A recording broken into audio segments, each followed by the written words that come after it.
নবীজি বলেন দাও হাদিয়া দাও। নবীজি হাদিয়া গ্রহণ করলেন এবং সকল সাহাবীদের মধ্যে বন্টন করে দিলেন, তোমরা সবাই খাও। সালমান ফার্সি বলেন আমি পুলকিত হয়ে গেলাম, 2 নম্বর আলামত আমি পেয়ে গেছি, এবার 3 নম্বরটা আমার দরকার। একটা জানাজার সাথে নবীজি বাকিউল গারকাত জান্নাতুল বাকির মধ্যে গেছেন, সাহাবায়ে কেরাম সবাই আছেন, লাশ রাখা হয়েছে, নবীজি বসেছেন, আমি সামনে ছিলাম, কৌশল করে পিছনে আসলাম, দেখি মহরে নবুয়তটা দেখা যায় কিনা, নবুয়তের সিলটা দেখা যায় কিনা, খাতামুল আম্বিয়ার সিল দেখা যায় কিনা। নবীজি টের পেয়ে গেলেন আমার উদ্দেশ্যটা কি। নবীজি তার পিঠ মোবারক থেকে চাদরের করোনা সরিয়ে দিলেন। আমি সঙ্গে সঙ্গে মহরে নবুয়ত দেখে অবাক হয়ে গেলাম এবং এত বছরের পুঞ্জীভূত আবেগ আমার চোখ থেকে ঝরঝর করে পানি পড়তে আরম্ভ করলাম। আমি সঙ্গে সঙ্গে চুম্বন করলাম। নবীজি কিছুক্ষণ পর্যন্ত থেমে গিয়ে বললেন, সালমান একটু সরো। সালমান সরো, হয়েছে হয়েছে। সালমানের কান্না বন্ধ নাই, সালমান শুধু কাঁদতেছেন আর কাঁদতেছেন, কাঙ্ক্ষিত লক্ষ্যে তিনি উপনীত হয়েছেন। নবীজি বললেন, সালমান মিন্না আহলাল বাইত, সালমান আমার পরিবারের একজন সদস্য। আল্লাহু আকবার বলে। সালমান নবীজির পরিবারের সদস্যের খেতাব পেয়ে গেছে। আমরা কোরআনুল কারীমের 14 পারায় বিদ্যমান সূরাতুন নাহলের 90 নম্বর আয়াতের উপরে আলোচনা করে আসছি। এই আয়াতের মধ্যে বর্ণিত 6টি দফা, প্রথম দফাটি হচ্ছে আদল। ইন্নাল্লাহা ইয়া'মুরু বিল আদলি, আল্লাহ তাআলা আদলের নির্দেশ প্রদান করতেছেন। ইনসাফ, ন্যায় বিচার, সুবিচার, ন্যায়সঙ্গত আচরণের আদেশ তিনি করতেছেন। আল্লাহর বান্দা দ্বিতীয় ধাপে নিজের প্রতি নিজে সুবিচার করবে। সুবিচারের অনেকগুলো ধাপ রয়েছে। প্রথম ধাপে আল্লাহর সাথে সুবিচার করা। 2 নম্বরে বান্দা নিজের দেহসত্তার সাথে সুবিচার করবে। ইয়াদিলু বিনাফসিহি, দেহসত্তার সাথে সুবিচার এর কথা আমরা গত সপ্তাহে কিছুটা শুনেছি। অপ্রয়োজনে অনাহার থেকে নিজের শরীরকে খারাপ করা যায় না। চিকিৎসার সামর্থ্য থাকা সত্ত্বেও অসুস্থতায় ভোগা এবং সে কারণে নিজের শরীরকে বিনষ্ট করা, এটাও শরীরের প্রতি অবিচার। আল্লাহ পাকের ইবাদত বন্দেগীর ক্ষেত্রেও সীমা অতিক্রম করে নিজের শরীরকে নষ্ট করা, এটাও শরীরের প্রতি অবিচার। যে কথাগুলো আমরা আংশিকভাবে গত সপ্তাহে শুনেছি। সত্যের অকুত ভয়ে একজন সন্ধানী সৈনিক, সত্যের অকুত ভয়ে সন্ধানী সৈনিক ছিলেন হযরত সালমান ফারসি রাদিয়াল্লাহু তাআলা আনহু। নবী করিম সাল্লাল্লাহু আলাইহি ওয়াসাল্লামের সাহাবীদের মধ্যে এই সাহাবীর এক অনন্য উচ্চতা এবং বৈশিষ্ট্য রয়েছে যা অন্য অনেকের মধ্যেই নেই। সত্যের সন্ধানে তিনি তার জীবনের একটা বড় অংশ বিলিয়ে দিয়েছেন। কিভাবে আল্লাহ পাকের সান্নিধ্য, আল্লাহ পাকের তাকাররুব, আল্লাহ পাকের নৈকট্য অর্জন করা যায়, সেই জন্য তিনি অনেক অনেক সাধনা, অনেক অনেক কোরবানি এবং ত্যাগ স্বীকার করেছেন। সেই সালমান ফারসি থেকে হাদিস বর্ণিত। হাদিসটা আমরা একটু পরে বলতেছি। হযরত সালমান ফারসি রাদিয়াল্লাহু তাআলা আনহু তিনি নিজে বয়ান করেন যে আমি ছিলাম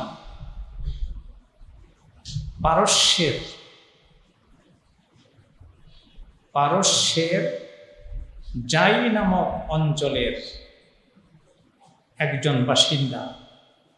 আমার বাবা এবং পুরা পারস্যিকরাই মূলত আগুনের পূজারী ছিল, তারা আগুনের উপাসনা করত, তাদেরকে বলা হয় অগ্নি পূজারী।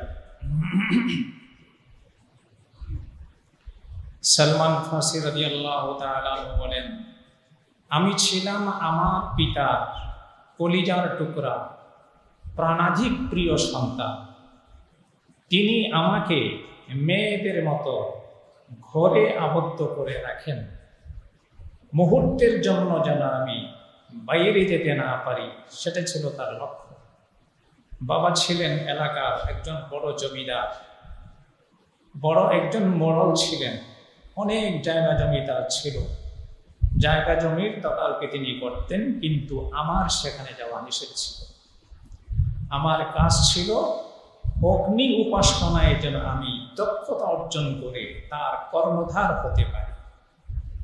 তো আমি সেই কাজই করতাম, বাড়িতে থেকে আগুন জ্বালানো, আরো জ্বালানো, আরো প্রজ্বলিত করা, অনবরত অগ্নিকুণ্ডকে উত্তপ্ত প্রজ্বলিত রাখার দায়িত্ব ছিল আমার।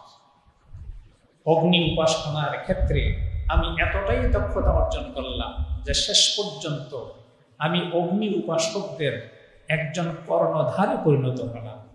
আমি একজন প্রধান ধর্মযাজক হয়ে গেলাম।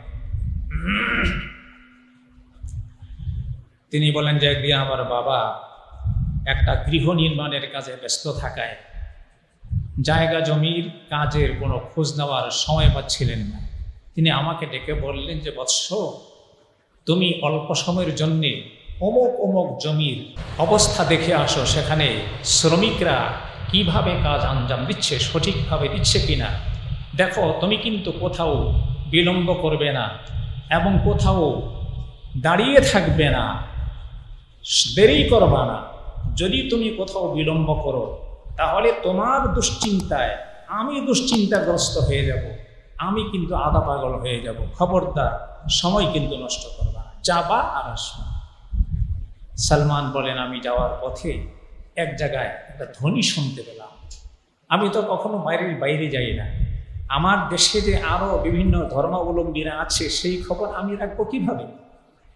পরে আমি গেলাম সেই আওয়াজ ধ্বনি বিশিষ্ট ঘরে গেলাম, গিয়া দেখি যে একটা উপাসনালয়। এটা হলো মূলত খ্রিস্টানদের একটা গির্জা। খ্রিস্টানদের গির্জায় তারা নামাজ আদায় করতেছে তাদের মতো করে, এবং সেই নামাজের মধ্যেই একটা ধ্বনি উচ্চারিত হয়েছে। আমাকে অনেক বেশি অনুপ্রাণিত করলো তাদের ইবাদত বন্দিগির দৃশ্য। আমি সেই ইবাদত বন্দিগির দৃশ্য দেখতে থাকলাম আর মনে মনে বললাম, হায়, আমরা কি দিন, আমরা কোন দিনের অনুসারী? আমি এবং আমার বাবা, আমার বংশের লোকেরা, আমরা যে দিনের অনুসরণ করতেছি,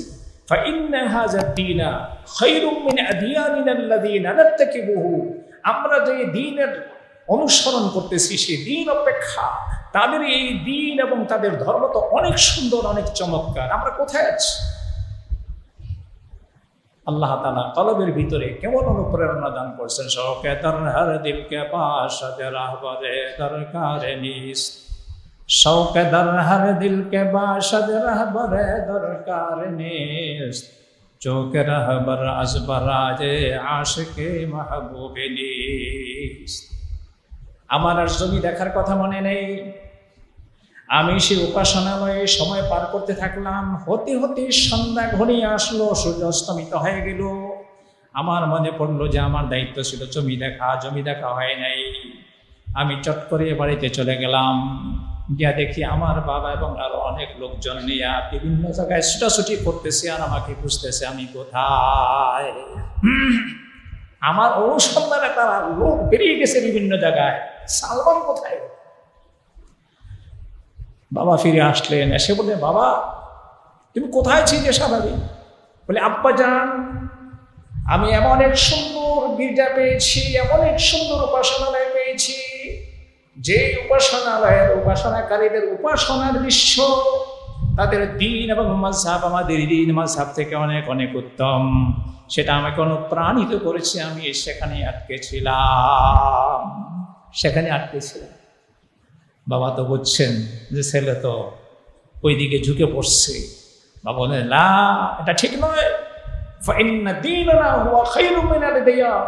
আমরা যে দিনের উপর আছি, ধর্মের উপর আছি, এই ধর্ম হচ্ছে সর্বোৎকৃষ্ট ধর্ম, তুমি ভুল মনে করেছ। তিনি ভয় পেয়ে গেলেন আমার ব্যাপারে, সাথে সাথে আমার পায়ে বেড়ি লাগাই দিলেন, আমি যেন আর বাইরে যেতে না পাই।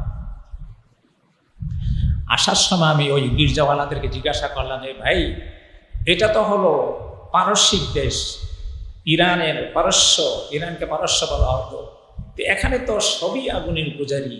তোমাদের এই যে দিন আমার কাছে খুব ভালো লেগেছে, এইটার মূল কেন্দ্র কোথায়? তারা বলেছিল মূল কেন্দ্র সিরিয়ায়, মূল কেন্দ্র শামে। শাম আজকে 4টা দেশে ভাগ হয়ে গেছে। আপনারা জানেন লেবাননের সঙ্গে ভয়ঙ্কর যুদ্ধ চলতেছে ইসরায়েলের, এই লেবাননও শামের একটা অংশ। আমি বললাম, যদি আমার শামে যাওয়ার মতো কোনো ব্যবস্থা করতে পারো তোমরা, করে দিও। কিছুদিন পরে শাম থেকে একটা বাণিজ্যিক দল আসলো ইরানে, পারস্যে। তারা আমাকে সংবাদ পাঠালো যে শাম থেকে একটা বাণিজ্যিক দল এসেছে।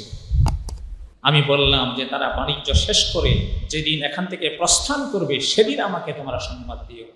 সংবাদ দিলে পরে আমি সেই সময়ে কৌশলে আমার পায়ের শিকল এবং বেড়ি খুলে আমি গোপনে ঘর থেকে বেরিয়ে পড়লাম সত্যের সন্ধানে। আমি গিয়ে বললাম যে ভাই, আমাকে তোমরা শামে নিয়ে চলো। তারা আমাকে শামে নিয়ে গেল। আমি শামে গিয়ে বললাম যে দেখো, তোমাদের যে ধর্ম খ্রিস্ট ধর্ম, এই খ্রিস্ট ধর্মের মধ্যে সব থেকে বড় ধর্মপরায়ণ, সব থেকে বড় আল্লাহওয়ালা এবং বুজুর্গ কে আছে? আমি যার সান্নিধ্যে থেকে, আমি যার শিষ্য হয়ে আমি আমার জীবন পার করে দেব এবং আল্লাহ পাকের নৈকট্যের সর্বোচ্চ সুবানে আমি আরোহণ করতে পারবো, সেই রাস্তা আমাকে দেখো। তারা বললেন যে আমাদের এখানে সবচেয়ে ধর্মপরায়ণ ধর্মযাজক আল্লাহ ভীরু একজন আছে, ওনার নাম হলো আল আসকাফ। আসকাফ অমক উপাসনালয়ে থাকে, তুমি ওখানে যাও। তিনি বললেন যে আমি উপাসনালয়ে গেলাম, গিয়া বললাম যে গুরু, আমি আপনার কাছে থাকতে চাই, আপনার শিষ্য হতে চাই, আপনার সেবক হতে চাই, আমি আপনার দিন শিখতে চাই, আমি আপনার আমলে আপনার রঙে রঙিন হয়ে আমি আল্লাহর নৈকট্য অর্জন করতে চাই, যদি আপনি সদয় সম্মতি প্রদান করেন। তিনি বলেন যে বৎস, তুমি থাকো, এখানে থাকো, শিখো, সব কিছু করো। তিনি বলেন যে আমি কিছুদিন থাকার পরে দেখলাম এই লোকটা ধার্মিকের শ্রদ্ধাবরণে দুনিয়া লিপসুক একজন লোক। সে মূলত দুনিয়ার মোহে আচ্ছন্ন, লেবাস আর পোশাক পরে ধার্মিকের ধর্মপরায়ণের, সে একজন যাজকের শব্দ বরণ করেছে, শব্দ গ্রহণ করেছে, শব্দ বেশ গ্রহণ করেছে। আসলে সে ধার্মিক না, কারণ সে জনগণকে দান করার উৎসাহ দেয়, জনগণকে সাদাকা করার উৎসাহ দেয়, আর সেই সাদাকার আর দানের টাকা গরিব মিসকিনদের মধ্যে, হকদার মধ্যে বিতরণ না করে সে নিজেই সেগুলিকে কুক্ষিগত করে সঞ্চয় করতেছে। মনে মনে চিন্তা করলাম, আহা, কোন জায়গায় এসে পড়লাম। আমি তো চাইছিলাম একজন আল্লাহ ভীরু, একজন ভালো লোক। সে লোক তো আল্লাহ ভীরু না, সে হলো শয়তানের বন্ধু, ইবলিসের শিষ্য, দুনিয়া লোভী। দুনিয়া লোভী তো আমি চাই না। আল্লাহর মহিমা, কিছুদিন পরে তার হায়াত ফুরিয়ে আসলো। ফুরিয়ে আসার পরে সে মারা গেল। মারা গেলে পরে লোকেরা আসলো তাকে দাফন করার জন্য। আমি বললাম যে ভাইয়ারা, তোমরা তোমাদের ধর্মযাজককে দাফন করতে আসছো, সে তো আসলে ধর্মযাজক ছিল না, সে ধর্মযাজকের শ্রদ্ধাবরণে সে ছিল দুনিয়া লিপ্সু, সে দুনিয়া লোভী, এক স্বার্থপর। বলে তোমার প্রমাণ কি? বলে প্রমাণ চাইলে আমি প্রমাণ দেবো, আসো। ওই যে অমুক জায়গায় মাটি খনন করো, মাটি খনন করে দেখো কি পরিমাণ সম্পদ সেখানে সঞ্চয় করেছে। তখন তার বিভিন্ন দেশের ব্যাংক ছিল না। আজকে ব্রিটেনের ব্যাংকে, আমেরিকার ব্যাংকে, মালয়েশিয়ার ব্যাংকে, সুইজারল্যান্ডের ব্যাংকে, কানাডার ব্যাংকে, বিভিন্ন ব্যাংকে আমাদের বাংলাদেশিরা কাড়ি কাড়ি টাকা জমা করে বাংলাদেশকে ভিক্ষুকের দেশে পরিণত করার প্রয়াস চালিয়েছে। যদি এখনো হয় নাই, সামনে হয় কিনা আল্লাহ ভালো জানেন। মেরে মহতারাম দোস্ত, আমি কথার ফাঁকে ফাঁকে এই কথাগুলি বলি, কোরআন হাদিস বর্তমান প্রেক্ষাপটে আলোচনা করতে হয়। শুধু কেবল 1400 বছর আগের ইতিহাস শোনাবো আর আজকের সময় শোনা মিলবে না, এই আলোচনার দ্বারা কোনো ফায়দা আসে না। জমানার সঙ্গে মিলিয়ে কথা বলতে হবে। মেরে মহতারাম, এই যে অর্থ লিপ্সা মানুষকে কত নোংরা কাজে সম্পৃক্ত করে, মানুষকে কত তুচ্ছ থেকে তুচ্ছতর বানায়, মানুষকে কত ইতর থেকে ইতর বানায়, মানুষকে কত অসভ্য থেকে অভদ্র বানায়, এগুলি প্রমাণ আজকে আমাদের সামনে হাজির হয়ে গেছে। এই টাকা তো তার ব্যক্তিগত টাকা নয়, জনগণের টাকা, সাধারণ দরিদ্র মিসকিন এবং গরিব আর ফকিরদের টাকা, ভিক্ষা করা টাকা, ঋণের টাকা। সেই ঋণের একটা বড় অংশ এবং রাজস্বের একটা বড় অংশ কুক্ষিগত করে নিজেদের পকেটস্থ করে নিজেরা অল্প দিনে আঙ্গুল ফুলে পালা গাছ হয়ে গেছে। সামনে যে হবে না তার কোনো প্রমাণ আমাদের কাছে নাই। কি বলেন, প্রমাণ আছে? প্রমাণ নাই। আল্লাহ পাকের ভয় যাদের মধ্যে নেই তারা আজকে অতীত যেমন করেছে সামনে তারা করে। মারা গেলে পরে তারা বললো তাই ওই জায়গা খনন করলো, খনন করে দেখে সেখানে 60টা বড় বড় মাটির মটকা। এই মটকাগুলি স্বর্ণ এবং রৌপ্য মুদ্রা দ্বারা পরিপূর্ণ, স্বর্ণ এবং রৌপ্য মুদ্রা দ্বারা পরিপূর্ণ। মানুষ নিজে খারাপ হইলো, কিছু কিছু লোককে ভক্তি করে বলে যে উনি তো মাশাআল্লাহ ভালো মানুষ। সেই ভক্তির লোকটা যদি ভক্তির জায়গার মধ্যে অভক্তির কাজ করে ফেলে, সেখানে কিন্তু একেবারে চিত্র উল্টেই যায়। বলে এই লোকের দাফন হবে না, দাফন হবে না, শুলির মঞ্চ তৈরি করো, এই মরা লোককে শুলিতে চড়াবো এবং প্রস্তর বর্ষণে বর্ষণে তাকে লাঞ্ছিত, অপমানিত, অপদস্থ করে দুনিয়া থেকে ছিন্ন বিচ্ছিন্ন করে দেব। তাই হলো। তারপরে সে জায়গায় আরেকজন পলাশিন হলেন, তার নামও আল-আসকাফসানি। সালমান ফার্সি বলেন এই দ্বিতীয় আসকাফকে দেখতেছি, তার নামাজ সুন্দর, জিকির সুন্দর, তেলাওয়াত সুন্দর, ইবাদত সুন্দর, দুনিয়ার কোনো লোক তার মধ্যে নাই। দিন রাত সাধনা আর সাধনা, আল্লাহ পাকের সান্নিধ্য অর্জনের সাধনায় সে ব্যস্ত। মন আমার ভরে গেল যে আমার কাঙ্ক্ষিত লোক আমি পেয়ে গেছি, তার সান্নিধ্যে থাকলাম, থেকে অনেক কিছু শিখলাম। কিন্তু আল্লাহ পাকের হুকুম, কিছুদিন পরও তার দুনিয়ার জীবনের সীমা শেষ হয়ে আসলো, শেষ সীমায় চলে আসলো। আল্লাহ পাক তাকে নিয়ে যাবেন। আমি বললাম যে গুরু, একটা আবেদন, আপনি দুনিয়ার শেষ সময় পার করতেছেন, আপনার পরে আমি কোথায় যাব, কার কাছে গেলে পরে আমার এই ধারা অব্যাহত থাকবে? গুরু বললেন যে শোনো, এখন যারা খ্রিস্টান তাদের অধিকাংশই ভোটার লিস্টের খ্রিস্টান, তাদের মধ্যে প্রকৃত ধর্ম নাই, অনুপ্রেরণা নাই, বিকৃতির সাধন হয়েছে, সেখানে বিকৃত হয়ে গেছে। যদি তুমি আসলে সত্যান্বেষী হও এবং আল্লাহ পাকের সান্নিধ্য অর্জন করতে চাও, তাহলে তোমাকে আমি একটা ঠিকানা বলে দিই, তুমি সেখানে যাইবা। সেটা হলো শামের মোসের একটা শহর আছে, মোসের শহর। এই মোসের শহরে একজন ঠিক আল্লাহওয়ালা আছে, যিনি খ্রিস্ট ধর্মের আল্লাহওয়ালা, তুমি তার সান্নিধ্যে যাইবা।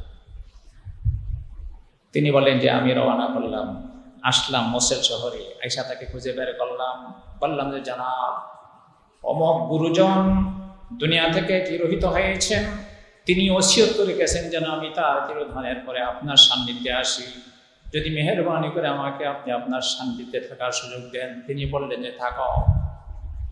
আল্লাহ পাকের মহিমা, তিনি বলেন যে তিনি অনেক ভালো মানুষ, অনেক ইবাদত গুজার, দুনিয়ার কোনো লোক তার মধ্যে নেই, শুধু আল্লাহ পাকের বন্দেগী, আল্লাহ পাকের দাসত্ব, আল্লাহ পাকের সান্নিধ্যে তার সারাদিনের জল্পনা আর কল্পনা। जिंदगी आमद बराए बंदगी, जिंदगी आमद बराए बंदगी, जिंदगी बे बंदगी शर्मिंदगी। কিছুদিন থাকলাম, মনটা ভরে গেল। আহারে, তারও জীবন শেষ হয়ে আসছে, তিনি মৃত্যু পথের যাত্রী। আমি বললাম যে জনাব, আপনি তো দুনিয়া থেকে চলে যাচ্ছেন, এখন আমার কি উপায়? আমি কোথায় যাব? তিনি বললেন যে শোনো, খ্রিস্ট ধর্মের কোনো ভালো লোক নাই যারা সরাসরি ঈসা আলাইহিস সালাতু ওয়াস সালামের আনিত কিতাব এবং নিয়ম কানুন মেনে চলতেছে। তবে শোনো, নাসিবাইন নামক জায়গায় একজন আল্লাহওয়ালা আছেন, তুমি তার কাছে যাও, আমার এন্তেকালের পরে তুমি তার কাছে যেও। তিনি বললেন যে তার এন্তেকাল হয়ে গেল। এরপর আমি নাসিবাইনে গেলাম। নাসিবাইন হচ্ছে সিরিয়া থেকে প্রায় 100 মাইল দক্ষিণ দিকে একটা জায়গা, সিরিয়া রাজধানী থেকে নাসিবাইনে গেলাম। নাসিবাইনে গিয়ে সেখানেও আমি তার শিষ্যত্ব গ্রহণ করলাম, সেখানে অনেক দিন থাকলাম, ইবাদত বন্দেগী করলাম। তারও জীবন শেষ হয়ে আস, এবার তিনিও মরে যাবেন। আমি বললাম যে জানাব, এখন আমার কি উপায় হবে? তিনি বললেন যে আহারে, একজন মাত্র লোক আছে সিরিয়ায়, আর কোনো লোক নাই। সেই লোকটা হচ্ছে আমুরিয়া। আমুরিয়া একজন আল্লাহওয়ালা আছে, তুমি তার কাছে যেও, গিয়ে আমার কথা বলো। এই বলে তিনি দুনিয়া থেকে বিদায় নিলেন। সালমান ফার্সি বলেন, আমি এবারে আমুরিয়ায় চলে আসলাম, এসে দরখাস্ত করলাম আমি আপনার সঙ্গে থাকবো, আপনার শিষ্য হব, আমি দ্বীনের তালিম নিব, আল্লাহ পাকের তাকাররুব অর্জন করব। তলব কাকে বলা হয়? অনুসন্ধান কাকে বলা হয়? শৌকে দরহারে দিলকে বাশদ रहबरे दरकार निस्त, शौके दरहर दिल के बाशद रहबरे दरकार निस्त, जो के रहबर अजबराए आशिके महबूबे निस्त। অনুপ্রেরণা, উদ্দীপনা, আগ্রহ যদি থাকে তাহলে আপনি আপনার মঞ্জিলে মকসুদে পৌঁছে যাবেন। আমি গত সপ্তাহে বলেছিলাম, এক ভদ্র মহিলা সে উমরায় যাবে, কাবা ঘর এবং নবীজির রওজা জিয়ারত করার অদম্য স্পৃহার আগ্রহ সে বিগত 40 বছর লালন করে আসছে, কিন্তু টাকা নেই। 2 টাকা 5 টাকা জমা করতে করতে এখন 60 বছর বয়স, আইসাও তার টাকা হচ্ছে না। কিন্তু শেষ পর্যন্ত আল্লাহ তাআলা মিয়া বিবি দুজনকে কুদরতি ইন্তজামের আওতায় মক্কা এবং মদিনায় হাজির করে দিয়েছেন। শৌকে দরহর দিল কে বাশদ রাহবরে দরকারে নিস্ত। তোমার তলব, তোমার অনুপ্রেরণা কতটুকু আমি সে দেখতেছি। মানন্দাজে দিল তেরা আমি শেনাসম বাহর রঙ্গে কে খাহি জামা মে পোশ, বাহর রঙ্গে কে খাহি জামা মে পোশ, মানন্দাজে দিল তেরা আমি শেনাসম। এবার আমুরিয়ায় থাকলাম। আমুরিয়ায় থেকে আমি কিছু উপার্জন করলাম, সামান্য কিছু ছাগল এবং কিছু গাভীর আমি মালিক হয়ে গেলাম। এই ঘটনাগুলি সিরতে ইবনে হিশাম, সিরতে ইবনে ইসহাক, তাবাকাতে ইবনে সাদ এবং মুসান্নাফে ইবনে আবি শায়বা সহ প্রায় সব কিতাবের মধ্যে আছে। মেরে মোহতারাম দোস্ত, হযরত সালমান ফার্সি বলেন যে আমি কিছু ছাগল এবং গরুর মালিক হইলাম। আমরিয়ার যিনি আল্লাহওয়ালা ছিলেন তারও আয়ুষ ফুরিয়ে আসলো। তিনি বললেন যে শোনো, খ্রিস্ট ধর্মের আর কোন সৎ মানুষ এই আসমানের নিচে নেই। আসমানের নিচে খ্রিস্ট ধর্মের কোন সৎ মানুষ নাই, কোন আল্লাহওয়ালা নাই, কোন বুজুর্গ নাই, কোন মুত্তাকি পরহেজগার নাই।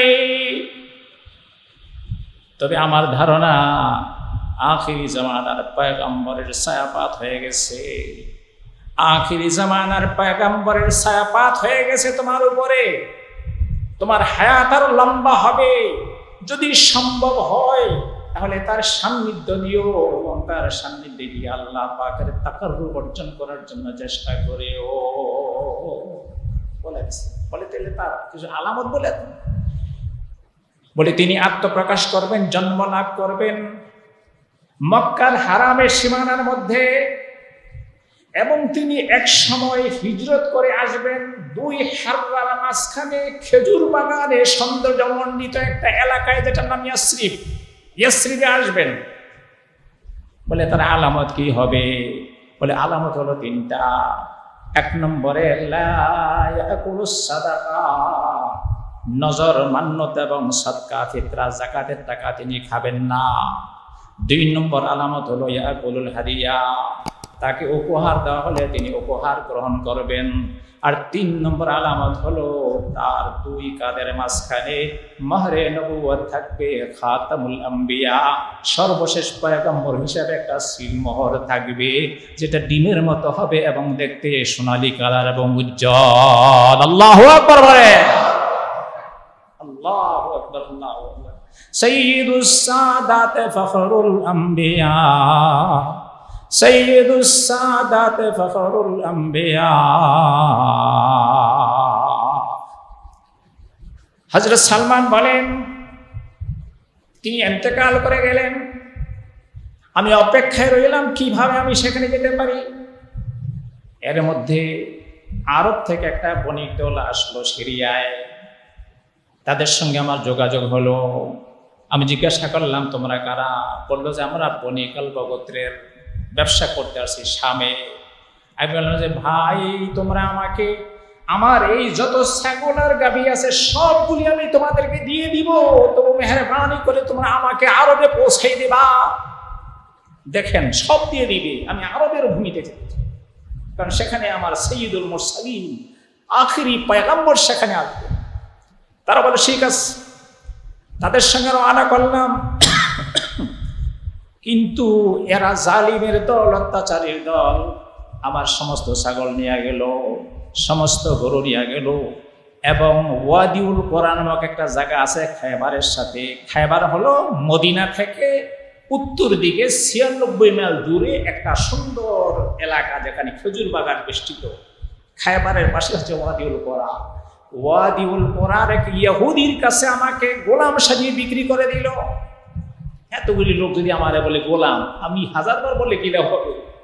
আমার ছাগল নিল, আমার গরু নিল, আমার স্বাধীনতা হরণ করে আমাকে গোলাম বানিয়ে তাদের কাছে বিক্রি করে দিল।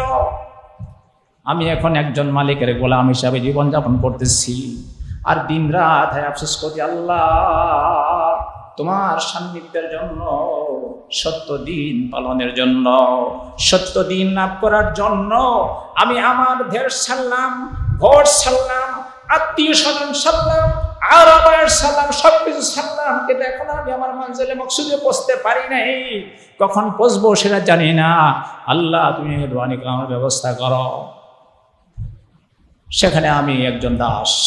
কয়েকদিন পরে আমার ওই মালিকের একজন চাচাতো ভাই, সে মদিনার থেকে আসলো।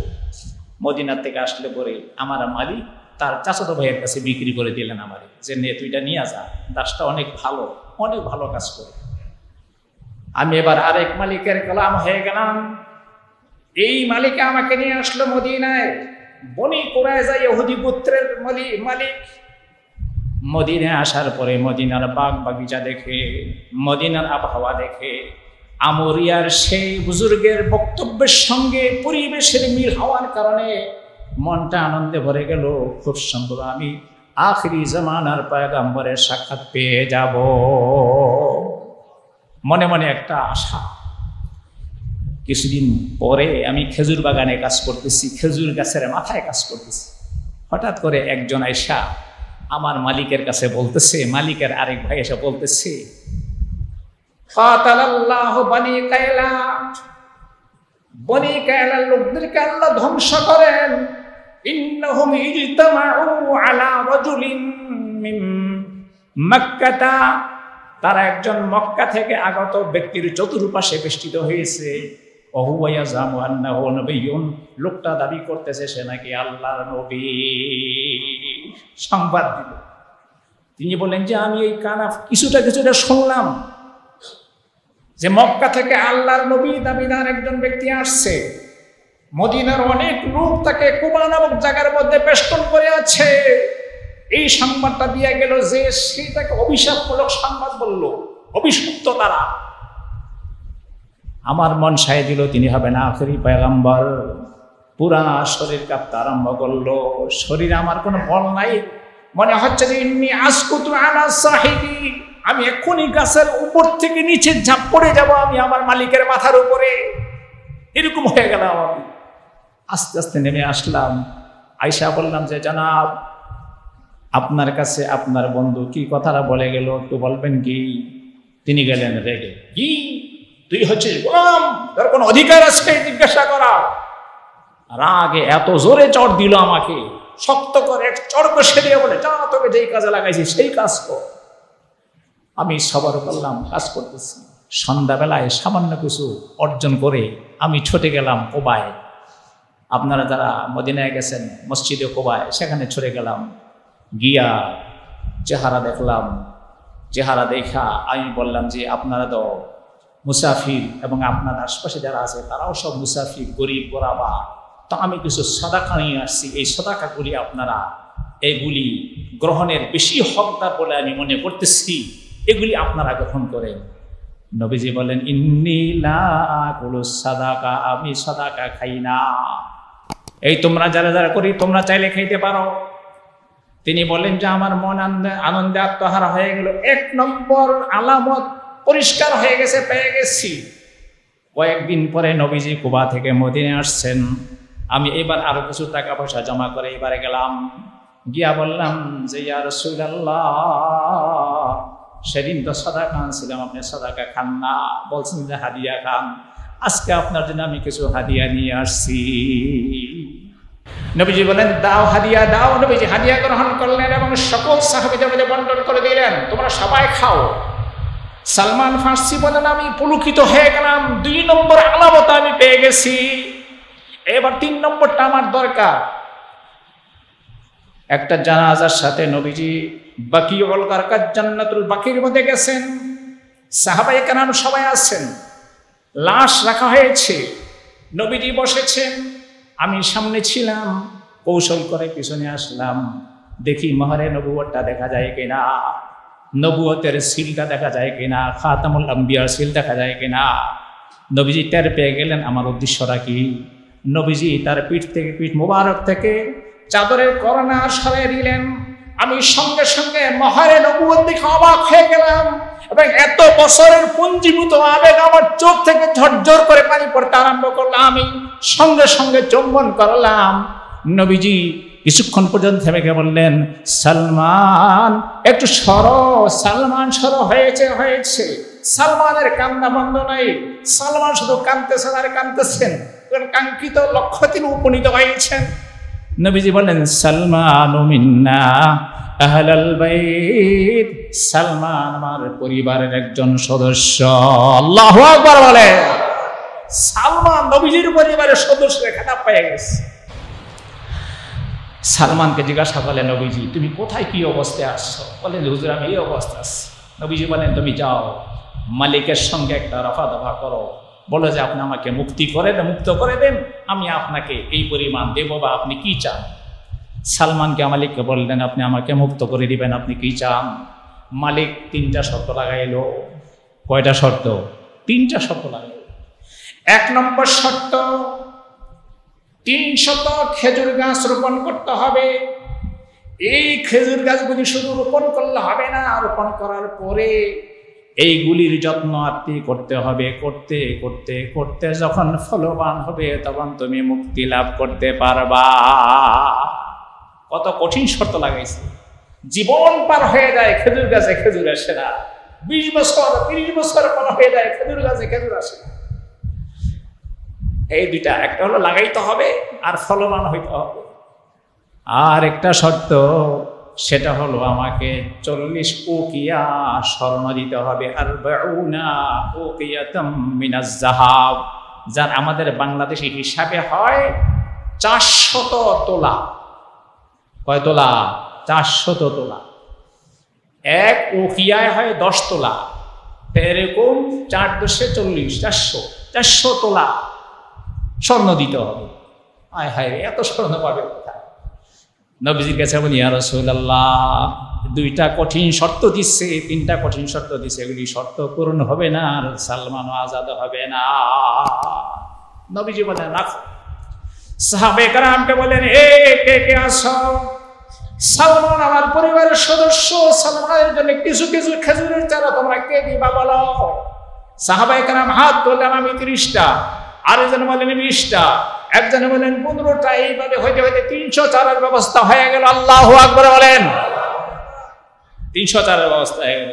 নবীজি সালমান কইলেন, সালমান তুমি 300 খেজুর চারার জন্য গর্ত তৈরি করো। তোমার সঙ্গে আরো সাহাবীরা থাকবে, আর রোপণের সময় আমাকে খবর দিও। নবীজি গেলেন, গর্ত হয়ে গেছে, নবীজি বরকতের দোয়া দিলেন, রোপণ করলেন, নিজে মাটি দিলেন আর বরকতের দোয়া দিলেন। এক বর্ণনায় আছে একটা খেজুর গাছ ওমর লাগাইছিলেন। একটা খেজুর গাছ লাগাইছেন কে? ওমর। আর 299টা রাখছেন নবীজি নিজে। 1 বছর পূর্ণ হওয়ার সঙ্গে সঙ্গে খেজুর গাছগুলি বড় হয়ে সবগুলি খেজুরের দ্বারা ভরপুর হয়ে যায়। আল্লাহু আকবার। সাইয়্যিদুস সাদাতে ফখরুল আম্বিয়া মুকমিলুত তাওহীদ মাহাউল মিলাল, মুকমিলুত তাওহীদ মাহাউল মিলাল। অবাক হয়ে গেল। সালমান বলেন যে সফলবান হয়ে গেছে। নবীজির কাছে আসলাম, ইয়া রাসূলুল্লাহ একটা শর্ত বাকি আছে। বলে কি? সেটা হলো 400 তোলা স্বর্ণ দেওয়া লাগবে। ইতিমধ্যে নবীজির কাছে ডিমের পরিমাণ, একটা ছোট ডিমের পরিমাণ কিছু স্বর্ণ আসে। নবীজি বলেন, সালমান এই স্বর্ণটা নিয়ে যাও, নিয়ে তুমি তোমার এই দেনা পরিশোধ করো। সালমান বলে, ইয়া রাসূলুল্লাহ হে, এই তো সামান্য স্বর্ণ। বলে, যাও সমস্যা নেই, যাও আমি দোয়া করে দিলাম। সালমান বলেন যে সামান্য স্বর্ণ আমি ওজন করে নিলাম সমান সমান 400 তোলা। আল্লাহু আকবার। রাসূলের মুজিজা 2টা প্রকাশ হয়ে গেছে। কয়টা? 2টা। জোরে বলেন কয়টা? 2টা। 1 বছরের মাথায় দুনিয়ার ইতিহাসে নাই খেজুর গাছে খেজুর জমে আসে, আর সামান্য ডিমের পরিমাণ স্বর্ণ 400 তোলা স্বর্ণ হয়ে যাবে, তার কোনো ইতিহাস এবং নজির নাই। মাজাদিদ দুহুর ওয়া মা আতাইনা বিমিসলিহি, মাজাদিদ দুহুর ওয়া মা আতাইনা বিমিসলিহি ওয়ালাইন আতা ফাআজাজনা আন নুজারাইহি। কবি বলছেন, যুগের পরে যুগ চলে গেছে, শতাব্দীর পর শতাব্দী চলে গেছে, কিন্তু রাসূলের মতো মানুষ আর আসে নাই, রাসূলের মতো পয়গম্বর আসেন এবং কিয়ামত পর্যন্ত আসবে না। কথা ঠিক বলেন, সত্য কিনা? আল্লাহ। আসলে আমি ঘটনা বলতেছিলাম, সালমান ফার্সির একটা হাদিস আমরা ইনশাআল্লাহ আগামী সপ্তাহে শুনবো। আল্লাহ তাআলা আমাদের সকলকে বোঝার ও আমল করার তৌফিক দান করুন। লব্বাইক লব্বাইক আল্লাহুম্মা লব্বাইক।